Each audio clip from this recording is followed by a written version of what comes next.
morning and thank you for joining us. Our morning outlook will focus on the Eurodollar, recent developments, and the potential impact on the markets. Let's hear from Greg in our trading room. The Euro-dollar pair has added 0.1% to the last session. Stochastic shifted sharply into the positive area.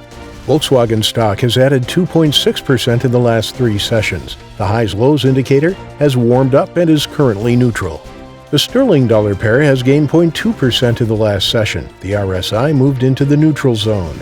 The Aussie-dollar pair has fallen 1% in the last 3 sessions. The RSI has shot up into the neutral area. Thank you. Moving on to the latest updates in world financial news.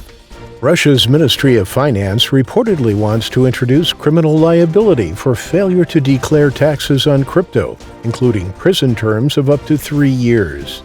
Wall Street rallied in a rocky session as beaten-down technology shares gained favor after data showing a surge in the sale of new homes revived faith in the economic recovery. Brexit trade deal looks close despite the sound and fury between UK and EU.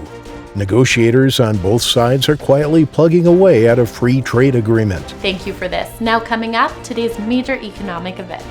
The Eurozone's business climate will be released on Tuesday at 900 GMT. The Japanese retail sales Tuesday at 2350 GMT. The German retail sales Wednesday at 600 GMT.